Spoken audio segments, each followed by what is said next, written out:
la humanidad de Cristo. O sea, Cristo fue 100% hombre y divinamente Dios, nadie más. ¿Sí? Entonces, una de las cosas que Él quiere identificar, ¿sí?, es la humanidad de Cristo como nuestro sacerdote, como nuestro intercesor delante de Dios. O sea, Él conoce todo porque Él vivió en un cuerpo semejante al nuestro. O sea, Él padeció hambre, se mojaba cuando llovía, o sea, todo lo que tú y yo acontecemos, Él lo vivió. Pero obviamente hay que ponerle ahí siempre, siempre que hablamos de la humanidad de Cristo, de su unidad, siempre hay que ponerle sin pecado. Eso es lo que separa totalmente, ¿no? Entonces, aquí cuando pone en el versículo número 1, está hablando de que el sumo sacerdote del Antiguo Testamento se identificaba con el pueblo, porque era tomado del pueblo mismo, ¿no? O sea, era hebreo. O sea, es bien importante. Ahora, Cristo, ¿sí?, anduvo en la carne, caminó en la carne, fue un hombre tenía carne, obviamente sin pecado. Cuando digo anduvo en la carne, no la referencia para ti, para mí carne, pecado. Él se humilló a sí mismo haciéndose obediente, dice Filipenses, ¿no? O sea, el Dios omnipresente, omnisciente, se metió en un cuerpo. Ahora, si tú me dices que te explique eso, pues no lo sé, y nadie lo sabe. O sea, es Dios soberano haciendo eso, ¿no? Pero sin embargo, Cristo padeció, sufrió. O sea, cuando Él fue traicionado, decíamos ese día, pues lo sintió, ¿no? Cuando Él fue golpeado, todo, o sea, todo lo que Él vivió en el Calvario lo padeció, hasta el dolor, todo, el abandono, o sea, todo lo que los evangelios nos describen, ¿sí? Entonces, lo que Él quiere hacer es que el sacerdocio de Cristo es válido como intercesor, que es lo que hoy tenemos, ¿sí?, porque Él conoce perfectamente lo que padece un hombre, por eso se hizo carne, ¿sí?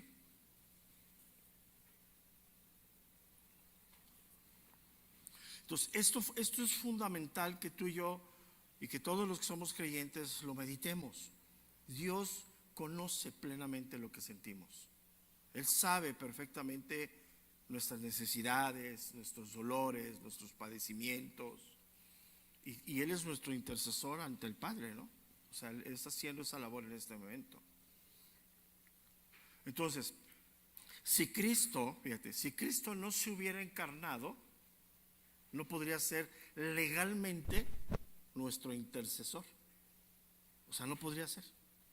Porque el plan de Dios fue dar a su Hijo, aquí lo leímos, ¿no? O sea, mi hijo eres tú, yo te engendré hoy. ¿A quién entregó el Padre? A su Hijo. Ahora, si hubiera sido otro plan de Dios, hubiera mandado un ángel, ¿no? Pero el ángel no es igual a nosotros. O sea, ellos tienen otra constitución. Ahora, todo eso que se ha oído de los ángeles, ya déjenlo a un lado. O sea, eso los rebasa. ¿Cómo es un ángel? Pues lo hemos visto. Y el que viste no fue el ángel de Dios, fue el de luz, ¿no? Si es que viste a alguien, ¿no? Sí, me refiero a quién, ¿sabes? O sea, todas esas manifestaciones y cosas que dice la gente no existen. O sea, es irrelevante, no lo sabemos. Entonces, ¿qué es lo que dice aquí? Que es importante, ¿sí? Que que el Señor Jesús, o sea, Jesucristo, Jesús, vamos a hablar de Jesús, así como del hombre, fue en todo semejante a sus hermanos, o sea, a los hombres, para llegar a ser ese sumo sacerdote válido. Él nació igual que nosotros, virginalmente, ¿sí? Ahora, su concepción fue sobrenatural, pero Él nació, o sea, él tuvo que ser educado, o sea, como un niño, ¿no? Como un niño tuvo que ser educado, enseñado, ¿sí? Y esto es bien importante, ¿sí? Entonces, para esto es importante porque Él necesita, nosotros necesitamos entender que Él es nuestro intercesor. O sea, cuando yo voy a Él y le pido que intervenga, que me ayude, pues Él sabe lo que estoy sintiendo. O sea, a veces ni siquiera yo sé si mi clamor no es claro, ¿no? O sea, a veces la prueba es tan difícil que no sabes, pero tu clamor del corazón Él lo entiende. ¿Por qué? Porque Él padeció lo mismo. Entonces, nosotros cuando estamos ante la tentación, la aflicción, Él conoce perfectamente. Por eso hay que tener cuidado. O sea, Yo muchas cosas no las entiendo y voy a Dios y le pido, Señor, guíame, enséñame, muéstrame, no entiendo, pero Él conoce verdaderamente lo que hay en mi corazón. Entonces ahí es donde nosotros tenemos que tener mucho cuidado, porque Dios no puede ser burlado de nada, ¿no? O sea, yo le puedo decir que decirle a Dios, es que tú no me entiendes en cuanto a lo que estoy sintiendo. No, si Él lo entiende perfectamente, porque Él fue hombre también. Entonces, ¿qué es esto? Es la justicia por eso la justicia de Dios hacia nuestra vida es perfecta, porque Él los conoce perfectamente. Y cuando tú le pides algo a Dios y Él no da respuesta conforme nuestra petición, nuestro anhelo, y lo da lo contrario, es su justicia obrando perfectamente porque nos conoce. O sea, yo puedo ir a Dios y derramar mi corazón porque yo creo que estoy bien. O sea, yo creo que en el problema yo no soy el problema. Pero yo voy a Dios, derramo mi corazón y Dios me responde totalmente contrario. ¿Qué me está enseñando en su justicia? Me está enseñando que hay algo incorrecto en mi corazón y que tengo que ser sensible a la voz del Espíritu de Dios. Entonces, eso es muy claro. Mira, hay un libro, lo he estado mencionando mucho, el libro de Lamentaciones que escribe Jeremías. Cuando Jeremías escribe todo eso, ¿sí? El pueblo de Israel estaba en la crisis de sentirse la escogida de Dios, el pueblo de Dios, pero se habían ido en pos de otros dioses. Y Dios les había avisado con los profetas lo que iba a acontecer y tuvieron oídos sordos. Y cuando viene Babilonia y viene que los sitian, se empiezan a comer a sus propios hijos, muchos de ellos pensaban y creían que era Dios injusto. Por eso se levanta Jeremías, guiado por el Espíritu, y dice: no somos culpables, nosotros abandonamos a Dios. Mira, y ese tipo de reflexión es bien seria, ¿no? Porque cuántas veces tú y yo nos hemos sentido que estamos bien ante una situación de vida. Tú dices: yo estoy bien, el problema es Él. Y vas a Dios y dices: Señor, haz justicia, ¿no ves? Y Dios te contesta de manera diferente. Entonces, ¿qué vemos aquí cuando habla de este sacerdocio? Que la justicia de Dios en la vida del hombre es perfecta, porque Él conoce todo. O sea, por eso hablamos que la salvación está enfocada en la misericordia de Dios, porque tú y yo no merecíamos la salvación, fue su pura misericordia la que obra en nosotros. Cuando perdemos eso de vista, nos sentimos como merecedores de algo, ¿no? Y no somos. Entonces, por eso Dios, de una manera soberana, Él da a su Hijo. Por eso aquí lo leímos, ¿no?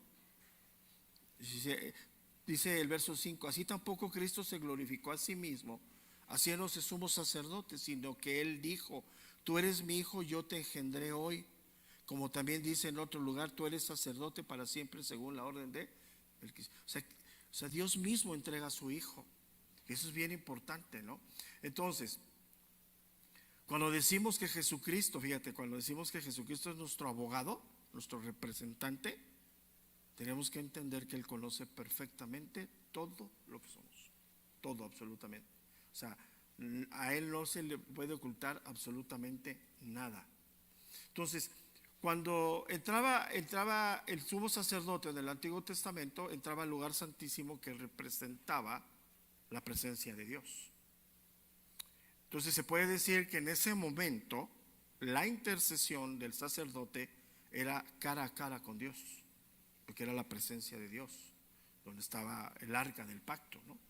Entonces, Cristo hoy está sentado a la diestra del Padre como nuestro intercesor.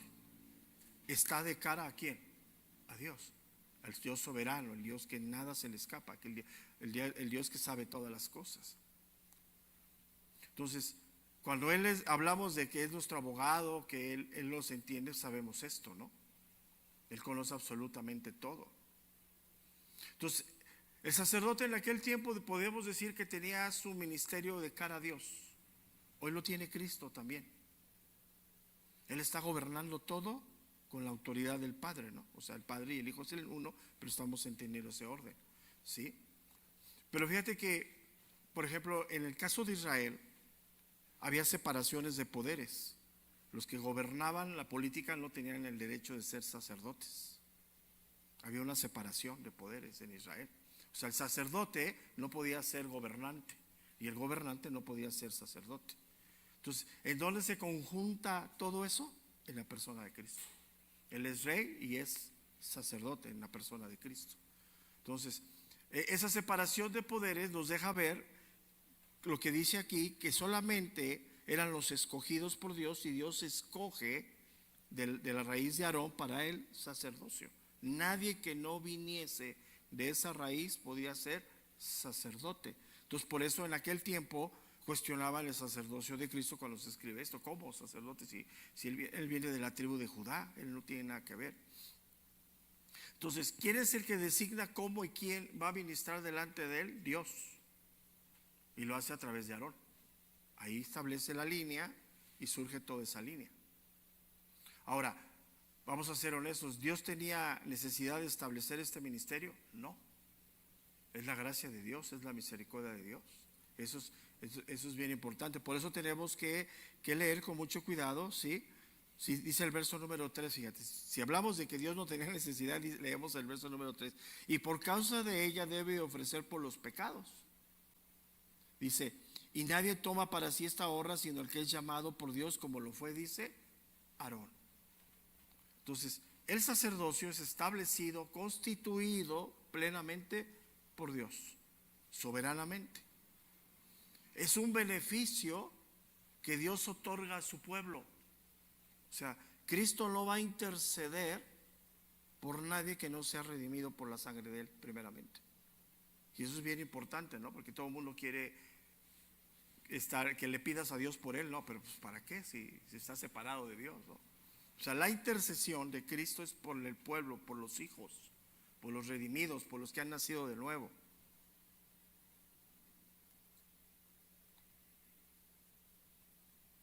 Y ese ministerio sacerdotal entonces fue para proteger al hombre de la ira de Dios. Si quieren poner la justa ira de Dios. O sea, ¿el hombre merece ser castigado por su pecado? Sí. Entonces, el sistema levítico sacerdotal no tenía necesidad Dios de establecerlo. Lo establece por las necesidades de los hombres, porque los hombres somos pecadores y el pecado merece la muerte. O sea, vemos la gracia de Dios. Entonces podemos decir que el sacrificio de Cristo fue un acto de misericordia para los hombres. Está ahí puesto para todo aquel que cree. Y el que rechaza ese acto, pues rechaza la misericordia de Dios. No hay otro camino. Entonces, el sacerdocio fue creado, establecido en el sistema arónico, y que es lo que está viviéndose hoy con Cristo, para mediar entre Dios y los hombres. Es nuestro mediador. Ya los reconcilió. Hoy está intercediendo pero aquí anótala ahí por favor, por los hijos, por los redimidos, por los salvos. No, o sea, el mundo está ahorita viviendo la misericordia de Dios en cuanto al juicio, pero Él va a venir un día y vale. O sea, esos temas en la iglesia se platican y se predican, ¿no? De la venida de Cristo. O sea, ¿cuántos mensajes has oído de la venida de Cristo? No los cuentes con la mano, ¿no? No, ahorita los mensajes están en el júbilo, no sé, en otras cosas. Pero ¿cuándo vendrá Cristo? Entonces, cuando Él venga, se acaba. Pero en este momento está abierta, es el tiempo agradable de Dios, ¿no? Aunque oirás de guerras, de pandemias, todo lo que hemos vivido, ¿no? Estuvimos al borde del caos hace unas semanas, ¿no? De esos hombres enajenados de poder, ¿no? Tanto uno como el otro, enajenados de poder.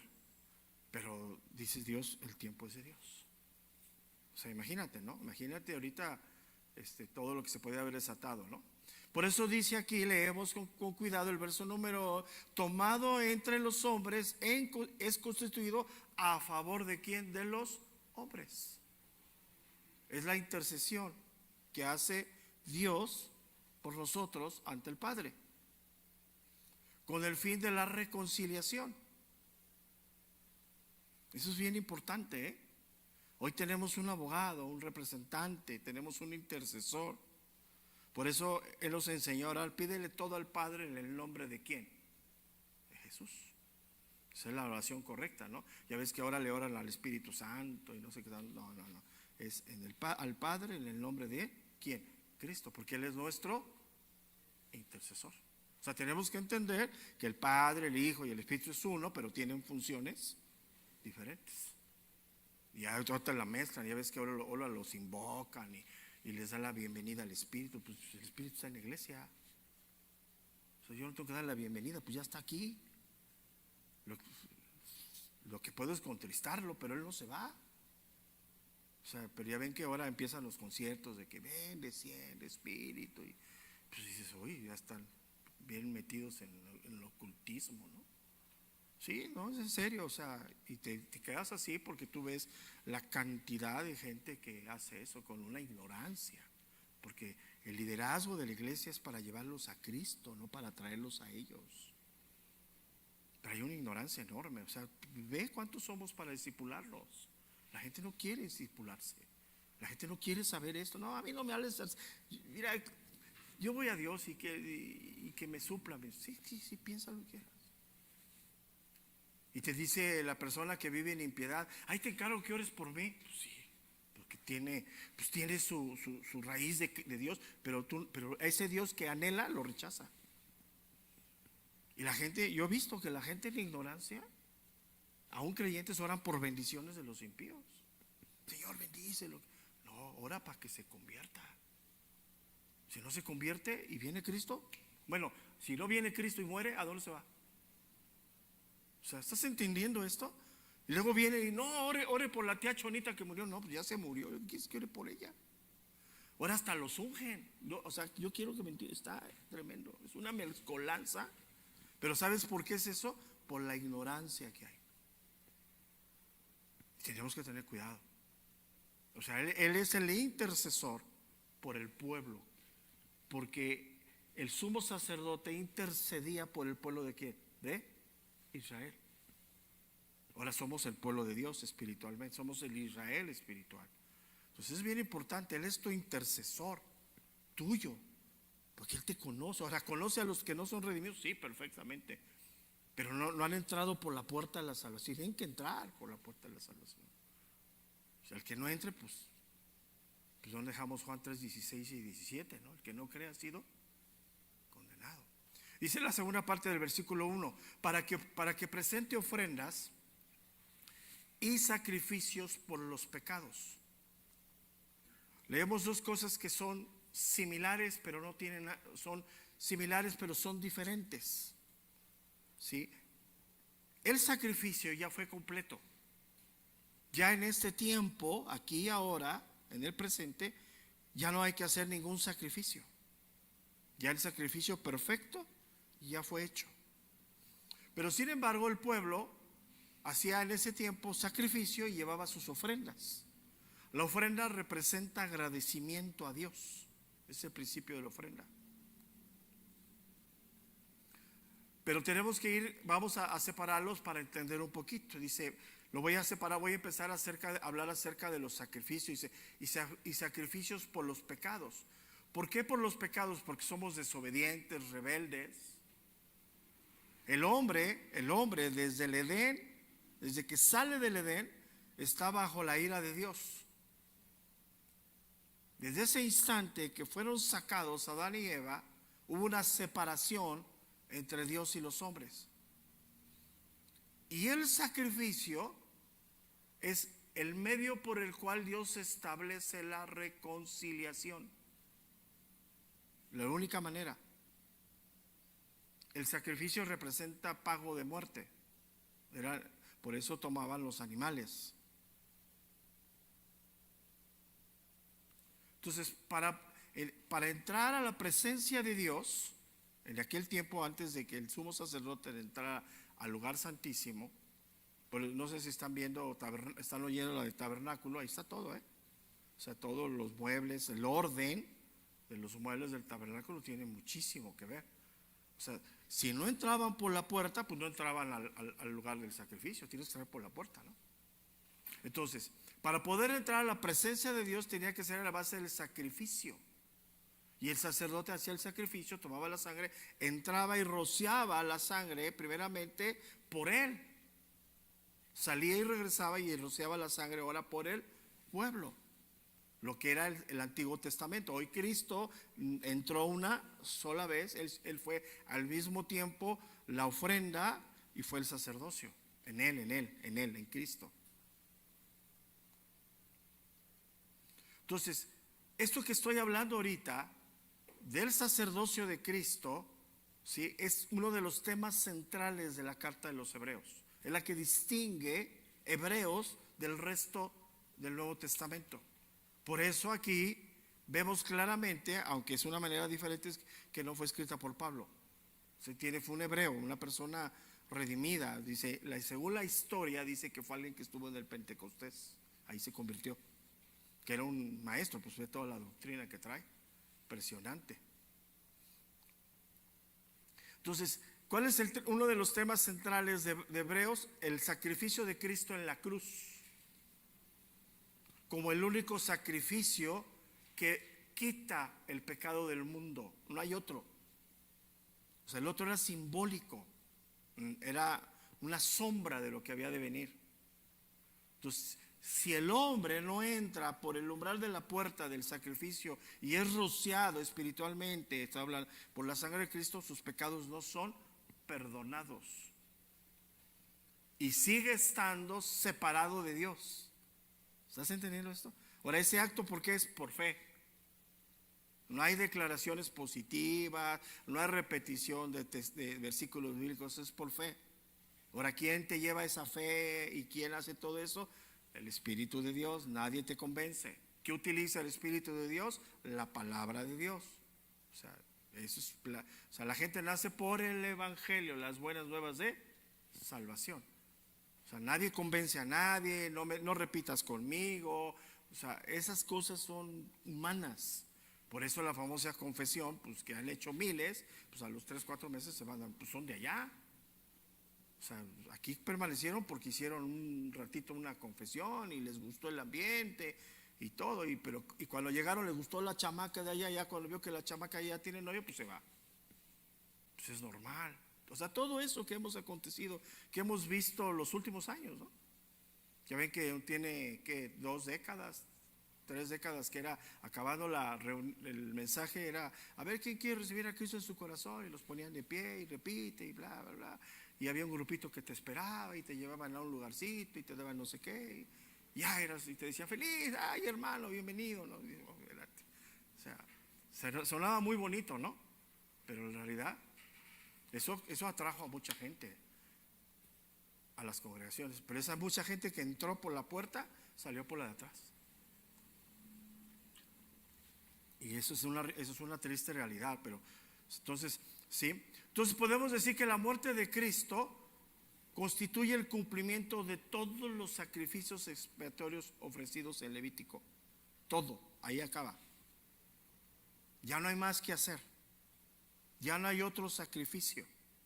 Ya ven que hay corrientes ahorita de pensamiento que se juntan a hacer el sacrificio y no sé si hagan literalmente, pero ahora llevas los pecados, te hacen que escribas tus pecados en un papelito y ponen una hoguera y que lo avientes ahí. Esos reencuentros, requeteencuentros y contraencuentros, ¿no? ¿No? Y los venden, ¿eh? Allá en mi pueblo la corriente de todo eso está tremendo. O sea, allá te venden un encuentro con Dios por 500,000 pesos. No, en serio, así te dicen, no, es que te voy a llevar a tener un encuentro con Dios y vamos a ir a un reencuentro y te va a costar 500, 700, y la gente los paga, ¿eh?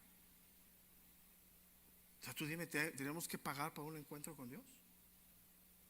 Y lo hacen, ¿eh? Y cantidades impresionantes, ¿eh? O sea, es fuerte. O sea, tú escuchas, ves, dices, nada que ver. Y yo sé que ahí hacen que escribas tus traumas, tus pecados, ahí en el papelito. Entonces eso lo hacen empresas motivacionales, cuando te llevan para que te hagas, te dan el libro de Old McDino, ¿no? El vendedor más grande de la y luego te dan eso. Es que te fijas cómo está, pero ¿sabes por qué es todo eso? Porque no se disipula. Y eso cuando tú dices, no, pues ya quemé mi pecado, y al rato sales y lo vuelves a vivir, pues cuál, si no hay arrepentimiento, pues no hay. Entonces, dice entonces, para que presente ofrendas y sacrificios. Ya vimos lo que es sacrificios por los pecados. Ahora, ofrendas, ¿por qué habla de ofrendas? La ofrenda viene de una gratitud a Dios.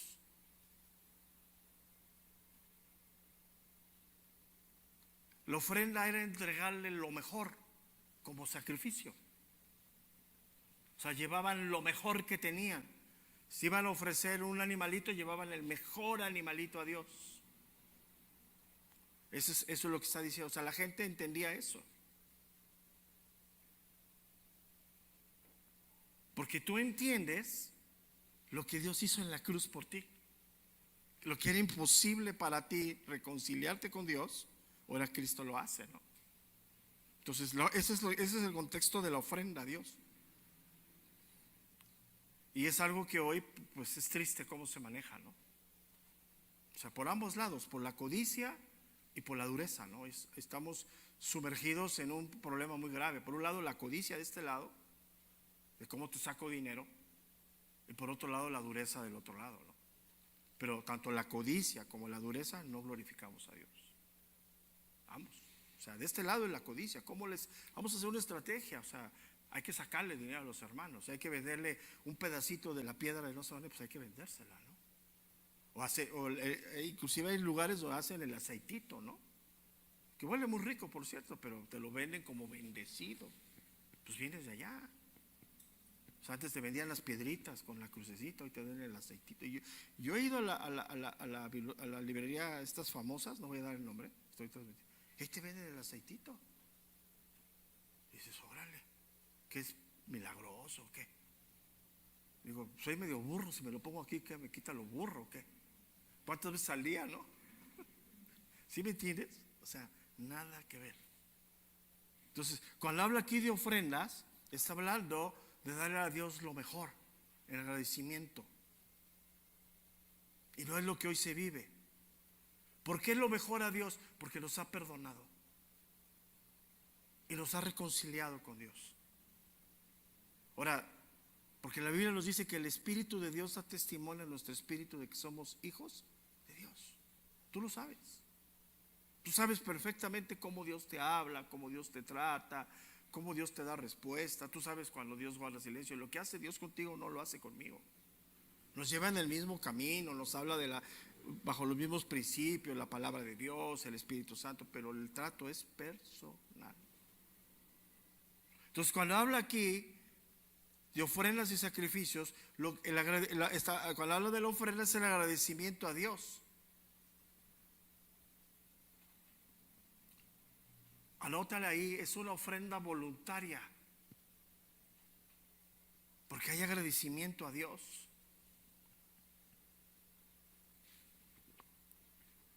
¿Qué hizo Abraham cuando conquistó? Ganó. Y se encontró a Melquisedec. ¿Qué hizo? Dice que le dio la ofrenda. Y Hebreos, cuando lo retomamos, dice el botín. Así dice Hebreos. ¿Sabes qué significa el botín? Lo más preciado. Eso significa el botín que dice Hebreos, cuando habla ese tema de Abraham. Lo vamos a ver en su tiempo. Lo más preciado. Y hoy, sin embargo, ahora, yo te voy a decir algo, escúchame bien. ¿Cuál es la ofrenda más grande que puedes entregarle a Dios? Tu propia vida. Ya. O sea, tus pesos, escúchame. Tus oraciones, tu propia vida. ¿Quieres que te lo lea? ¿En dónde está? Romanos 12:1. Ese es el sacrificio más grande. O sea, tu propia vida, o sea, decir, Señor, heme aquí, soy para ti. Pongo mi vida al servicio tuyo, Señor. Dice, así que hermanos, os ruego por las misericordias de Dios, que presentéis vuestros cuerpos en sacrificio vivo, santo, agradable a Dios, que es vuestro culto. ¿Qué dice ahí, hermano? Racional. O sea, yo no me aviento por fe, estoy consciente de lo que Dios hizo en mi vida. Estoy consciente de la reconciliación que hoy mi vida miserable tiene con Dios. Estoy consciente que si Él no hubiera tenido misericordia, seguiría en el foso de la mugre en el que vivía, creyéndome bueno, creyéndome justo. Pero Dios dice, tuve misericordia y te muestra lo que eras. Pues si Dios no te muestra lo que eras, no hay arrepentimiento. Dios te va en ese momento. ¿Qué sucede en ese momento? Pues a cada quien nos trató Dios fuertemente y nos lleva a clamar. Fíjate, nos lleva en el alma y el corazón a clamar a una salvación.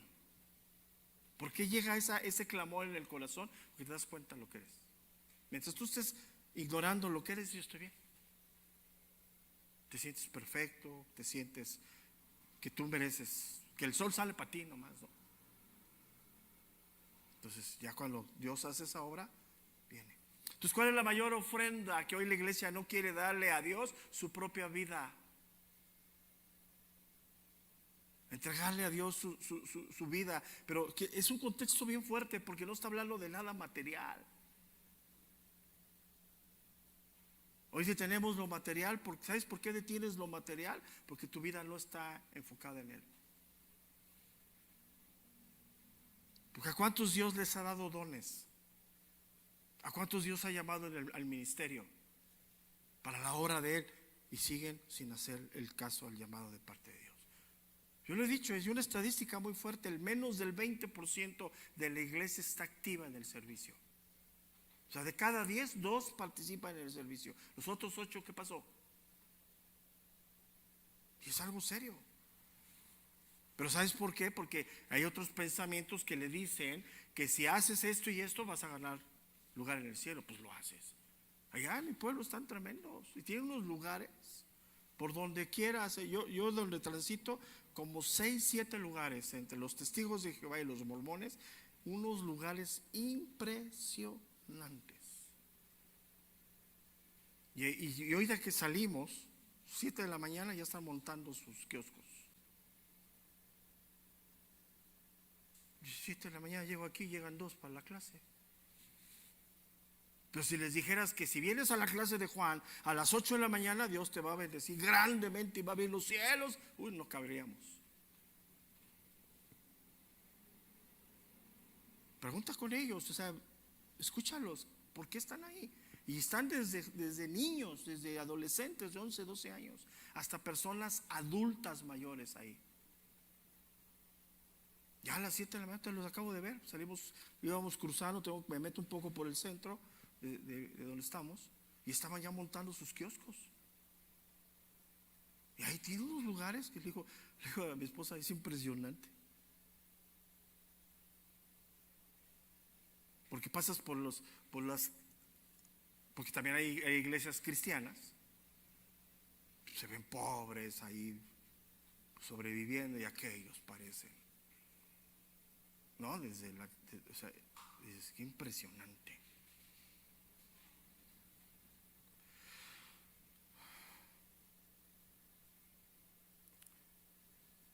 Entonces, ya no tenemos que sacrificar nada, porque todo lo hizo Cristo. Todo viene de un agradecimiento a Dios. ¿Te digas cómo cambia? O sea, tú no tienes que sacrificar tu vida a Dios, porque el que sacrificó todo fue Cristo. Pero sí tienes que ofrecer voluntariamente tu vida a Dios. Y entra en un contexto abismalmente separados. Que si tú crees que estás aquí porque te estás sacrificando para que Dios extienda su gracia, ya te perdiste. Ya te volviste pues no sé, mesiánico, no sé qué rollo traigas. Pero es de agradecimiento a Dios. ¿Por qué vienes a discipularte? por ese agradecimiento a Dios que tienes, por lo que ha hecho por ti, porque quieres ser en sus manos una mejor persona, un mejor hijo para la gloria de Él. ¿Te fijas cómo cambia todo? Pero hoy no hables de agradecimientos en la iglesia. No. Estamos para recibir. Hoy estamos para que el Dios, ese grande que dice que pastor que es, hijo, abra los cielos para acá. Yo no voy a hacer nada por mi familia, pero con una oración, Señor, ahí te la pongo, encárgate de ellos, hermano. Si no cambias, te voy a llevar con el pastor. Oh, pobre chamaco. Cuando vienen aquí, vienen asustados. Hay jóvenes que ni me saludan. Imagínate lo que le han de decir. ¿Sí me estás entendiendo? Hoy la iglesia no sabe ser agradecida con Dios. Porque si fuéramos agradecidos, no padeceríamos lo que padecemos como congregaciones. A donde se les enseña que hay que Dios hay, que Dios sabe los. Mira, abundan.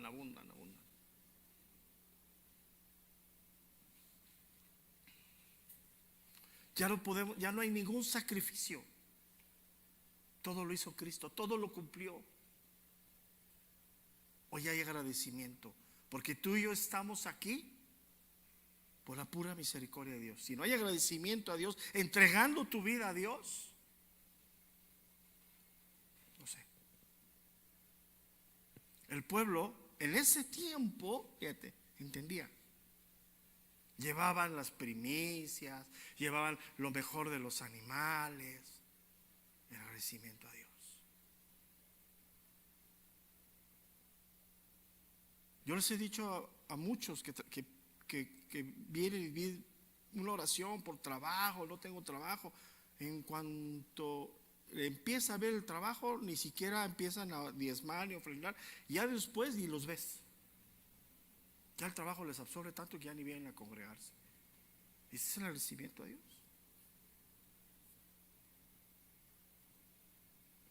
Entonces, cuando habla aquí de ofrendas, está hablando del agradecimiento a Dios por lo que hoy somos y tenemos. Y no estoy hablando de cosas materiales. Hoy, si estás centrado en Cristo, tienes una esperanza de vida, tienes un proyecto de vida, tienes a dónde poner los ojos. Porque antes estábamos como extraviados, dábamos vueltas, ¿no? En círculo, en el mismo problema. Hoy tenemos la solución. Hoy no se trata de esfuerzo, se trata de perseverancia. Y la perseverancia es sinónimo de agradecimiento. Yo te sigo, Señor, pase lo que pase. Porque tienes en tu corazón el deseo de vivir para Dios plenamente. Entonces, hoy desafortunadamente en la mediocridad que vivimos espiritualmente no hay ninguna justificación delante de Dios. Ninguna. Y es fuerte esto. Entonces ya vemos el versículo número 1 claramente, ¿no? O sea, y lo pone ahí porque lo que va a hablar, lo que sigue abajo, los debe llevar. O sea, ya no hay que hacer nada. Yo ya no tengo que sacrificar nada delante de Dios. O sea, ¿qué le podemos dar tú y yo? Nuestra vida en agradecimiento. Corazón agradecido a Dios. Y empieza, la Biblia dice que aún el comer y el beber sea para la gloria de Dios. Es lo más simple. O sea, te sientas en la mañana y Señor, gracias por el día. Pero vives en esa gratitud a Dios. Dice el verso número 2, vamos a introducirlo. Para que se muestre paciente con los ignorantes y extraviados, puesto que él también era rodeado de debilidad. La palabra paciente significa ser moderado en pasión. O sea, tranquilo. La palabra debilidad significa moralmente frágil. ¿Te imaginas el sacerdote? La idea de dar al sacerdote al frente para recibir las ofrendas que traía el pueblo. Y el pueblo decía, traigo este animalito porque he pecado, pequé contra Dios de esto. Y al siguiente año regresaba el mismo con otro animalito y decía, he pecado. Y entonces el sacerdote decía, bueno, ya lo trajiste, ¿ya para qué? Pero lo que está diciendo el escritor, él debería de entender que también él era pecador y débil. Entonces, ¿a qué nos enseña esto? Escúchame bien. En nuestra dureza, en nuestra incredulidad, en nuestro pecado, en nuestra incapacidad, ¿podemos ir muchas veces a Dios por el mismo pecado? Sí. Y Él siempre nos va a escuchar, nos va a responder y nos va a dar la misma respuesta. ¿Quién tiene que tomar esa dirección? Nosotros. O sea, jamás Dios te va a rechazar aunque vayas 100 veces por lo mismo, 1000 veces. El problema es tuyo, no es de Dios. Él es paciente con nosotros. Y Él, ¿cuántas veces nos ha hablado una, otra? Y volvemos a caer y viene el trato de Dios a lo mismo. O sea, vamos a ponerlo así. Hasta que no pasas el examen, eres acreditado. Y Dios te va a dar una, otra. Pero ¿de quién es el problema? Nuestro. Porque ahí podemos endurecernos y separarnos. O sea, sí conocemos nuestra fragilidad, conocemos nuestra incapacidad, conocemos que Dios es paciente, sí, pero no es justificable que no demos respuesta. El no dar respuesta a la orden, a la guía de Dios, es porque no tenemos el corazón dispuesto a lo que Dios quiere. Eso es bien importante, ¿eh? O sea, tú puedes ir una y otra vez, sí, pero ¿quién se está dañando? Yo puedo ir a Dios y decir, Señor, con no puedo salir de este problema, ayúdame. Y viene la respuesta de Dios. Ahora, la ayuda que Dios me va a dar no es como yo quiero, pero viene la respuesta de Dios. Fracaso, voy otra vez. Y Dios vuelve a responder. Fracaso y voy otra vez. ¿De quién es problema? Nuestro. Dios nos va a decir, no, te voy a dar hasta las 3, ¿eh? Ya la cuarta ya fuiste, ¿no? Imagínate dónde estaríamos tú y yo. ¿Te imaginas dónde estaría? Pero fíjate, no confundamos su paciencia, no confundamos su benevolencia con nuestra mediocridad, no lo confundamos. O sea, el sacerdote del Antiguo Testamento estaba ahí por Dios y podía recibir una y otra vez cada año al mismo hebreo, llevándole el mismo otro animal por el mismo pecado, y él decía, yo también soy pecador. Y sabemos que tanto trabajo nos cuesta la renovación y transformación, ¿sí o no? O sea, no es fácil. Y cuando si traemos el pecado hasta el tuétano, no es fácil. Pero tenemos que dar respuesta. Porque si no damos respuesta, el problema es ¿para qué? Te vas a endurecer y vas a sentir, ya llevas 15 veces y a la 15 vez vas a decir, ya no me escuchó Dios. No, Dios sí te escuchó, pero ¿qué crees? Te dio la misma respuesta. Y como ya no quieres oír esa respuesta de Dios, dices, Dios ya no me escucha, y te alejas. ¿De quién es el problema? Nuestro. Es algo muy serio, ¿eh? Entonces el verso número 2 nos deja ver claramente eso. La misericordia, el trato de Dios a nuestra vida.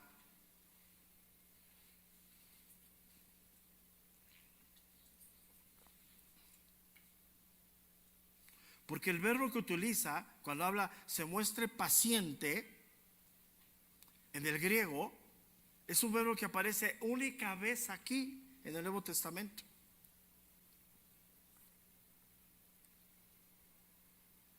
Que significa padecer a la medida. O sea, la respuesta que da Dios es a la medida. Perfecta. Entonces, ¿qué está mostrando aquí? Fíjate, que Cristo es el intercesor con nosotros. Ahorita su ministerio es de intercesión. Cuando Él venga, va a ser su ministerio de juez. O sea, cosas diferentes. Aunque ya está constituido como juez, pero ahorita es el intercesor. Él está intercediendo por nosotros. ¿Cuándo va a dejar de interceder? Nunca, hasta que venga. Cuando Él venga, vendrá como juez. ¡Pum! Se acabó. Ahora, aquí es bien importante, porque muchos creen que pueden entrar al reino de los cielos porque ya hicieron su confesión de fe, porque saben que son hijos, pero viven totalmente en impiedad. Hay mucha parte de la iglesia que ahorita está en fornicación, en adulterio, y la Biblia es bien clara: los fornicarios, los idólatras no heredarán el reino de los cielos. O sea, es bien claro eso. O sea, sí puedes haber alcanzado, pero tú estás rechazando la gracia de Dios. Ahora, ¿por qué no te va a perdonar el adulterio? Porque no te estás arrepintiendo, porque lo sigues practicando. O sea, te va a perdonar y no lo va a tomar en cuenta cuando vayas arrepentido. ¿Y cuál es la evidencia de que estás arrepentido? Anótala ahí: lo dejas, te apartas de él. Estás arrepentido de robar con la derecha y robas con la izquierda, pues es lo mismo, ¿no? Sigues robando tú. Pero ahí te fijas cómo se pierde todo eso. Porque hoy dicen: no, yo salvo para siempre. Eso dicen en alguna corriente de pensamiento ahorita. No, yo ya hice mi confesión, yo salvo para siempre. ¿Dónde? Dime en dónde. O sea, la salvación está segura en Dios, no se pierde. Pero yo no he llegado al final. El final de mi vida es: o Cristo viene o muero. Y hasta ese momento yo debo de perseverar en la senda recta y estrecha, que es el camino de Dios. Yo no puedo salir. Él va, como buen pastor, va a usar el callado, va a dar un zape y me va a jalar, ¿no? Pero yo me puedo salir y salir. Y una vez que me salgo, pues me pierdo. Ahora, si te sale del redil, hay uno afuera agarrándote. Y te agarra y vámonos. Entonces Él está intercediendo por nosotros. Pero hay que entender lo que es la intercesión. Él está intercediendo por nuestra debilidad, por nuestro pecado, por nuestra incapacidad. Pero Él no va a hacer lo que nos corresponde hacer a nosotros. Yo me tengo que arrepentir y tengo que dejar el camino. Porque yo no sé, pero yo ya le pedí a Dios y no sé qué Dios va a hacer. Ay, mira qué bonito suena. Hay Dios que se encargue de mi problema, ¿no? Yo me les quedo diciendo: ¿estás seguro lo que estás diciendo? O sea, ay Dios, yo ya fui a mi Señor no. ¿Seguro? Si tú sigues igual. O sea, tú sigues hablando de todo el mundo, pero tú ya le dijiste que te quite la boca de víbora que tienes, ¿no? No, y es que, pero eso es lo que hoy se gesta en las iglesias. O sea, entonces pasan el velo y brincamos abajo del velo y ya la hicimos, ¿no? O te voy a vender aceitito para que le pongas aceitito a la lengua ya. Eso es lo que hoy es nuevo. Terminamos hasta aquí, ya se fue la hora, ya hasta me pasé, ¿sí? Si Dios nos da vida, nos vamos a quedar aquí. Ya seguiremos con Hebreos 5:3 la próxima semana. Pero como vemos, tiene mucho fondo, ¿no? Y lo que viene abajo está tremendo, ¿eh? Tenemos que entenderlo, tenemos que asimilarlo. ¿Qué es la intercesión? ¿Qué está haciendo Dios por nosotros ahora? En este tiempo, como iglesia, como hijos, como hermanos, ¿no? ¿Sí? Hasta qué es la intercesión y cómo funciona esa intercesión. Él no hace lo que yo tengo que hacer. Él ahorita está intercediendo y conoce mi debilidad, conoce mi incapacidad, pero Él no consecuenta mi pecado. Yo me tengo que arrepentir. Entonces, si Dios nos da vida, nos vemos el día de mañana. Ya estamos casi terminando Romanos. O sea, después de casi 3 años, ¿no? Estamos terminando Romanos y pronto les anunciaré por dónde andaremos en los próximos años, porque también va a durar un ratito esta serie. ¿Ok? Entonces, si Dios nos da vida, nos vemos el día de mañana, 8 de la mañana, 8:30, iniciamos nuestra reunión. En un momento viene Mujeres de Fe y por la tarde, 5:30 de la tarde, tenemos nuestra reunión de matrimonios. Dios les bendiga a todos y si Dios nos da vida, como siempre, nos vemos mañana.